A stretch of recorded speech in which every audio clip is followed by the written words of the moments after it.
Welcome to the Great Detectives of Old Time Radio. From Boise, Idaho, this is your host, Adam Graham.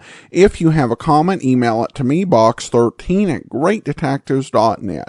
Follow us on Twitter at Radio Detectives and become one of our friends on Facebook, facebook.com/Radio Detectives.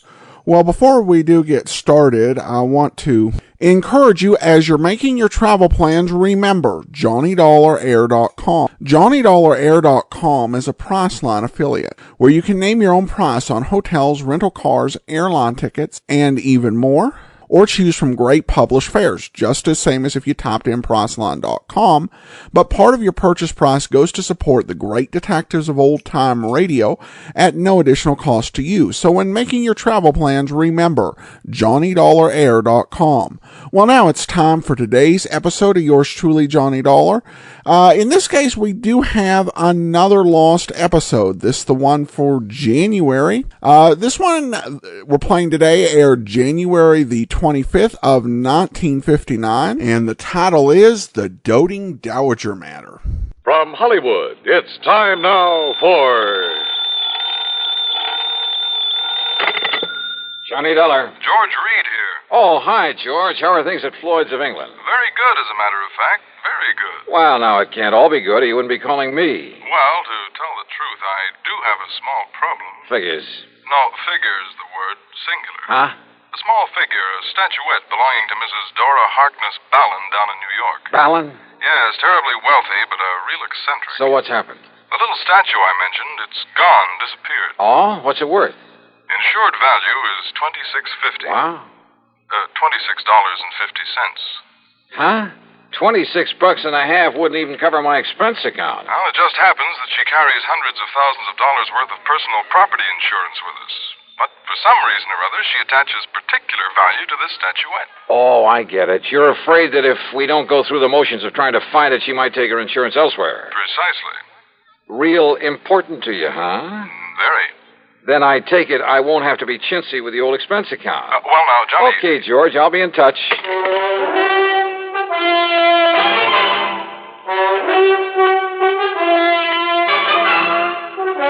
Bob Bailey in the intriguing adventures of the man with the action-packed expense account, America's fabulous freelance insurance investigator. Yours truly, Johnny Dollar.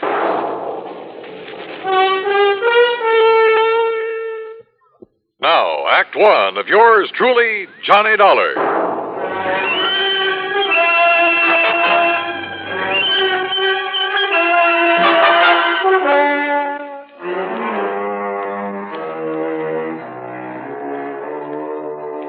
Expense account submitted by Special Investigator Johnny Dollar to Floyd's of England, North American Office, Hartford, Connecticut.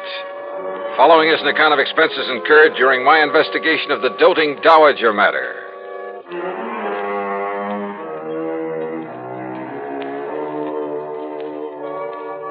Expense account item 1, $7.90, taxi, train fare and incidentals, Hartford to New York.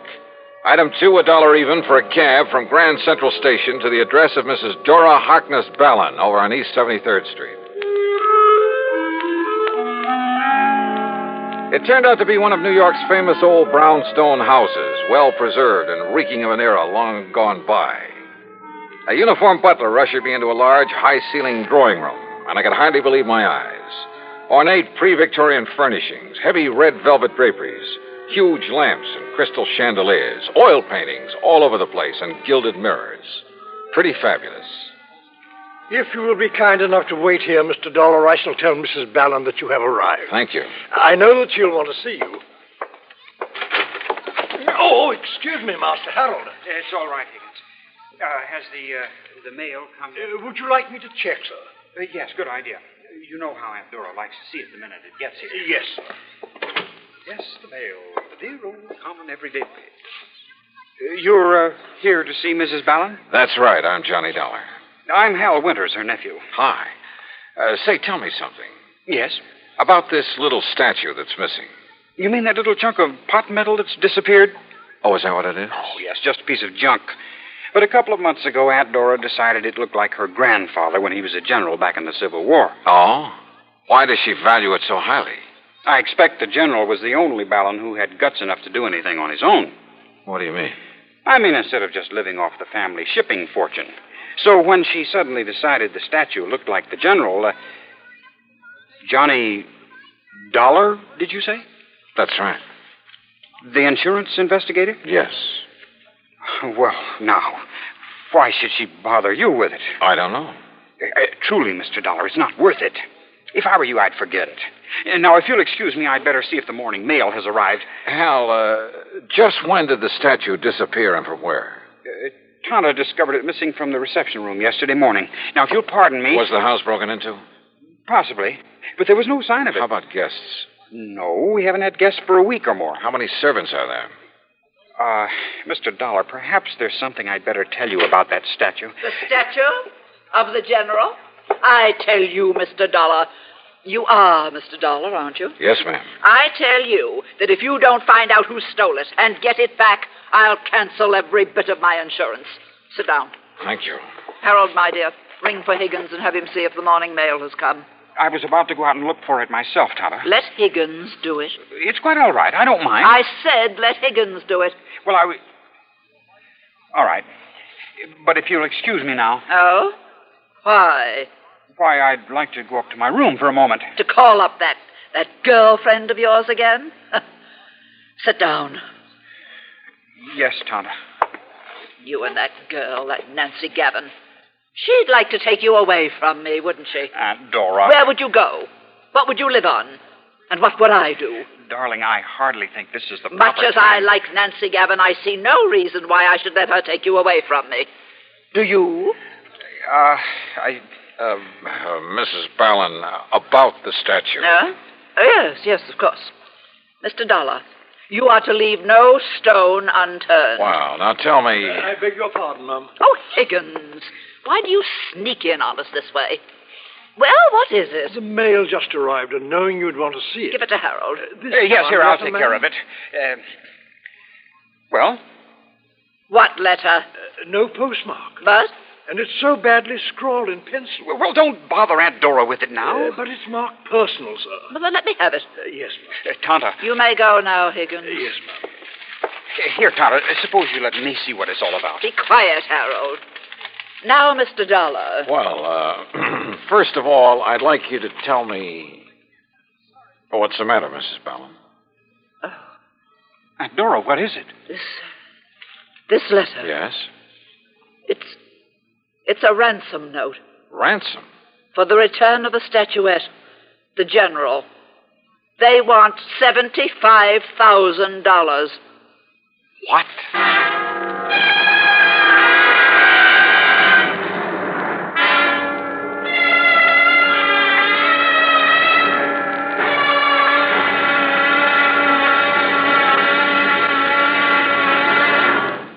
Act two of yours truly, Johnny Dollar, in a moment.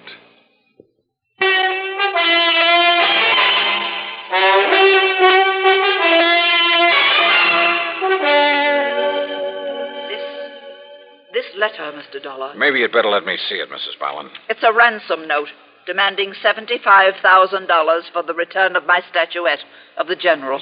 $75,000? Yes, Harold. Oh, they can't be serious. For that little piece of pot metal? Sure, they must be out of their minds. I beg your pardon. What? That statue means everything to me. It happens to be a memento of my grandfather, the famous General Horace Harkness Ballon. At least it looks like him. But good heavens, Aunt Dora, $75,000. Oh? Do you object because it will mean that much less for you when I die, Harold? Of course not. I wasn't even thinking of such a thing. Well, don't. At your age, with your lack of experience and getting along on your own, money like that would only do you harm. Would it? Yes. You'd probably leave me, strike out on your own, perhaps even marry, and heaven only knows what would happen. Mrs. Ballon, are you really serious about paying this ransom? I have the money. I have it right here in the safe. And if it will bring back the general... Look, why don't you let me see what I can do about it first? And have it destroyed? Destroy? Well, here, read the letter. It was the usual sort of thing, poorly written on cheap paper and scribbled in pencil. And it simply said that the money in unmarked bills was to be turned over to her nephew, Harold. That instructions for its delivery would be given to him later, secretly. That if he then divulged the place and manner in which he was to make the payment, his life would be in danger. Don't you see, Mr. Dollar? If we don't do as they say, they might kill him. It further said that if the police were brought in, the statue would be destroyed. I have no choice, Mr. Dollar. I'll pay the ransom. Tonto. Harold, you will take it to them, whoever they are, when you receive their instructions. They've threatened me. Only if we don't obey instructions. All right, now look, Mrs. Ballon. Yes, Tonto. Listen to Mr. Dollar. I have told you I must have the general back at any cost. Very well. No one is to leave this house, except Harold, of course, when he is told to by the kidnapper. Mrs. Ballon, I won't let you do this. You what? It's utter nonsense for you to consider paying out that kind of money for a cheap little Cheap? piece of junk that can't possibly be worth anything to whoever took it. Except, perhaps, for its effect on you. I told you, young man, it's the one priceless memento I have of the great General Ballon. Yeah, you told me. Very well. You are here on my orders, are you not? What? Yes. All right. Then you will remain subject to my orders. Very well now. Hi, everybody. Nancy. Well, what's everybody looking so glum about? Hi, sweetie. Nancy, for sure. Hello, Mrs. Ballon. Miss Gavin? Mr. Dollar, this is Nancy Gavin, a friend of Harold. Johnny Dollar? Hi. Hey, I know about you. Nancy, dear. You come to find that whatchamacallit that Mrs. Ballon lost? It was stolen. Okay, stolen. And the kidnappers are demanding $75,000 ransom. That's easy. Pay it. I shall. And Nancy, you are to stay right here in this house until this whole thing is over with. Auntie, I don't mind that a bit. Do we, Hal? Forward, wench. Seriously, Auntie, when are you going to let Hal marry me? Get out on his own. And leave me? Do you think for 1 minute that my precious Harold would do that? Why don't you answer that, Hal? Mr. Dollar, this is none of your business. It has nothing whatsoever to do with the reason for your being here. You know something, Mrs. Ballon? I'm beginning to think you're wrong. You came here to find the statue that was stolen from me. That's right. And maybe I'm on the track of it now. So how about it, Hal? Would you leave your aunt if you could? It was a wild guess, but the more I thought about it, the more I decided that Harold Winter's answer might solve this case for me. Yeah? And that Mrs. Ballon would be pretty shocked when I put my finger on the thief, the writer of that ransom note. But you know something? I was dead wrong.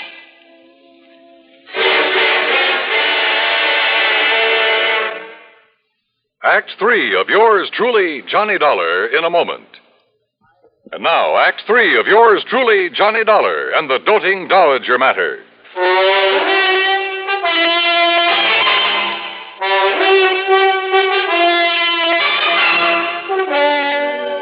Mr. Dollar, this is none of your business. It has nothing whatsoever to do with the reason for your being here. You know something, Mrs. Ballon? I'm beginning to think you're wrong. So answer the question, Hal. Would you leave your aunt if you could? Yes. Yes, I would. What? You bet he would, Aunt Dora. You know he would. If you'd just break down and admit he's no longer a child to be tied to your apron string. Nancy. Give him a break and enough money to get by for a week or two, and he'll show you. Don't you want him to amount to anything? Of course I do. Well, he can't as long as you keep him tied up to you this way. But he needs me. Does he? Maybe he needs somebody like me. Somebody who loves him and will help him get somewhere. Help him to accomplish the things he can accomplish. You do love him, don't you? You bet I do. But so do I. And he loves me. He'd love you a lot more if he weren't so tied down to you. Harold? It's true, Aunt Dora. I never knew you even thought about leaving me. About going out on your own, as you put it. Because you never gave me a chance. Because you never thought of anyone but yourself. I'm sorry, Mr. Dollar. What? I mean that you've had to become involved in a family fight. Well, I'm not. Because now I think I know where to look for that statuette. Oh? Well, I wish you luck. Come, Nancy, I want to talk to you. Sure, honey, I want to talk to you, too. Now, wait just a minute. No, Mr. Dollar, let them go. Yeah, but- because I want to talk to you. Now, look, isn't it pretty obvious? I knew that something was wrong when I first got here. Hal hadn't known you were going to call me in. So that when he saw me here... You didn't? No. It was my kind, thoughtful butler Higgins who called your insurance company. And he shouldn't have. The fact remains that when Hal saw me here, he tried to stop that ransom note he'd planted in your mail. Oh, now, wait, Now, please. about that ransom note. It was badly written, much too badly written, by someone who was trying to hide his identity. I'll wager that paper it was scribbled on came from right here in this house. Probably. And I'll bet that if I accuse him of it, Hal will break down and admit that he wrote it. Wait, Mr. Dollar. Yeah? I devoted many years to the care and upbringing of my nephew. I realize that. In the hope that he would someday go out on his own, accomplish something himself. Well, now listen. I know. Perhaps over the years I made him too dependent on I'd say me. yes to that. But that's because I am as I am and I can't change. But I kept hoping that he would change. That somehow, sometime, he would make just one desperate move to break away from me. But it would have to be of his own doing. So? For years, people have called me eccentric, and I've enjoyed the reputation. So I made a fuss over that cheap little statuette that I picked up in Coney Island one time as a child. Huh? Of course. That was the only sentimental value it had. But according to Oh, Harold... now, should I have picked one of the valuable artworks, paintings, or sculptures that I really care about, in my selfish way, for this little experiment? So you gave the worthless statuette the big build-up? Yes, and he fell for it. He believed that if it was stolen, I'd give almost anything to get it back. And then finally, he got up enough nerve to do something about it. Now, just a minute. What you're telling me is that you're tickled pink that you've made a thief out of him. I'm tickled pink that he's finally shown some guts and gumption. And you can't call him a thief over that piece of junk. But it has a price of $75,000 on it. That's what he'll be stealing if you give him that money and let him walk out of here with it. No, he won't. What else can you call it? I like to be eccentric, remember? Oh, Mrs. Ballard. So the note I'll enclose with it, you know, when he tells me he's received instructions about where and how it's to be delivered. What note? In it I'll say, Dear Harold, the best of luck to you and Nancy. I hope you'll be tremendously happy. And I hope that now and then you'll drop in on your loving and now somewhat lonesome Aunt Dora. I see. Oh, and I think I'll enclose a few extra thousand, just in case. And as a kind of extra wedding present. Extra wedding present? Of course. The statuette. I certainly don't want them to bring that atrocity back here. Oh, no, well, don't. Wait. Yes, dear? I just wondered if Mr. Dollar has decided how he wants to proceed with his investigation. Well, Mr. Dollar? Hal, after getting what information I could from your aunt, what little information I could, Yes? Hal, I've decided to give up the case. Yes, Harold. You may as well show Mr. Dollar to the door. Whatever you say, Tonto. Yeah. Goodbye, Mrs. Ballard. Oh, and maybe you'd better phone the insurance company about the extra fee I'm to get on this case. Oh, I did. Right after Higgins told me he'd called them. But if he's giving up the case, dear. Show him to the door, Harold. Yes. This way, Mr. Dollar. Yeah. Thanks. Now you listen, Hal. I can tell by your look that you've learned something, Mr. Dollar. I have. Perhaps even more than I know. So, look here. Huh? Do you think this will do for the sequel to the ransom note? What? You know, the instructions about where I'm to take the money. Oh, now wait a minute. You mean to say... You mean you knew... Are you kidding? That's why I tried to discourage you in the beginning. But will somebody please tell me why? Tata, just being herself.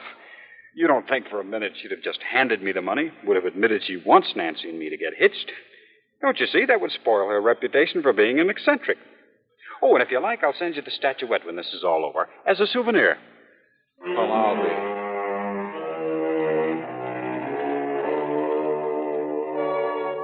Believe me, I've handled some pretty wanky cases over the years, but this was by long odds the wankiest. And yet, why complain when it's a good living?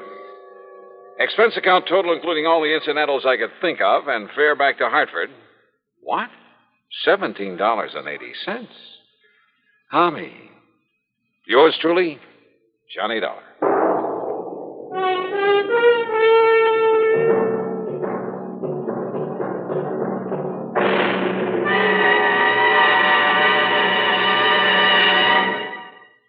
Our star will return in just a moment.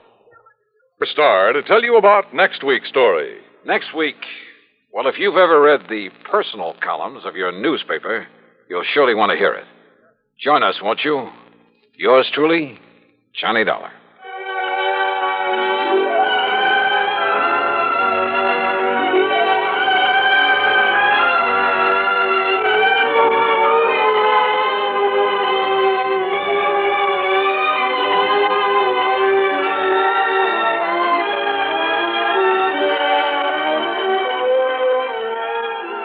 Yours truly, Johnny Dollar, starring Bob Bailey, originates in Hollywood and is written, produced, and directed by Jack Johnstone. Heard in our cast were Virginia Gregg, Eleanor Audley, G. Stanley Jones, Eric Snowden, and Sam Edwards. Be sure to join us next week.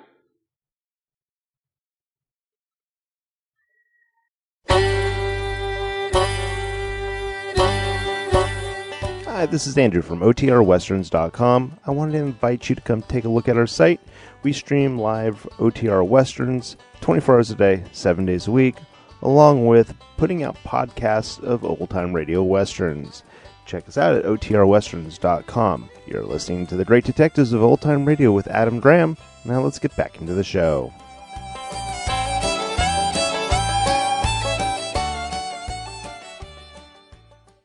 Welcome back. Well, this was definitely an odd one for Johnny. Very interesting how it played out. Now, with Eleanor Audley, I don't know if I had called her out specifically. She's been in other episodes of Yours Truly, Johnny Dollar, but here she really stands out in this matriarchal role that people who were fans of Green Acres will remember her from as Mr. Douglas's mother.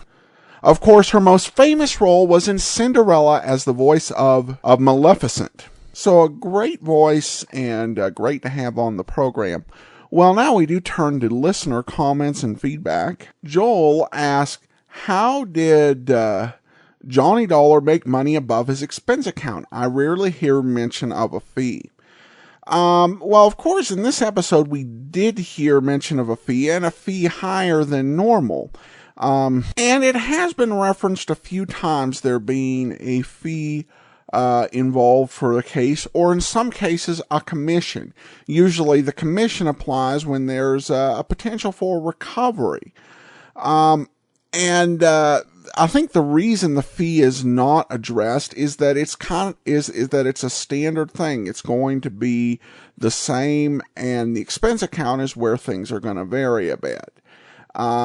And then I have a comment from Bill who said, just found this in way of colonial radio theater. And here's a little tidbit I don't even think Johnny Dollar himself knew. Yours truly, Johnny Dollar, was a popular weekly radio mystery in the 60s and early 70s on Radio Iran. Yes, that Iran. The role of Johnny Dollar was played by Haider Saremi, a popular radio performer.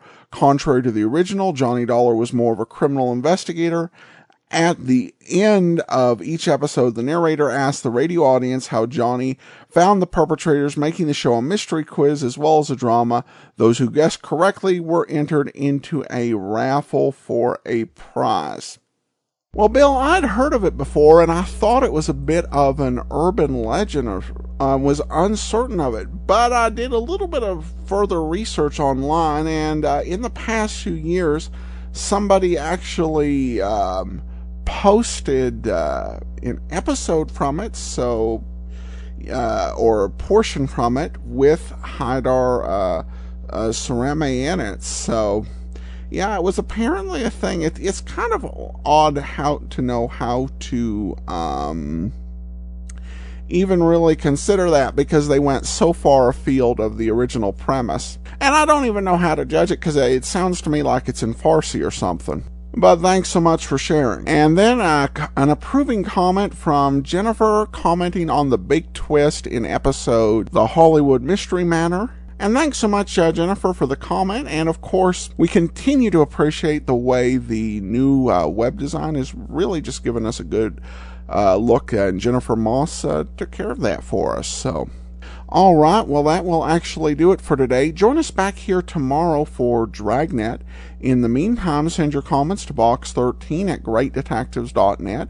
Follow us on Twitter at Radio Detectives.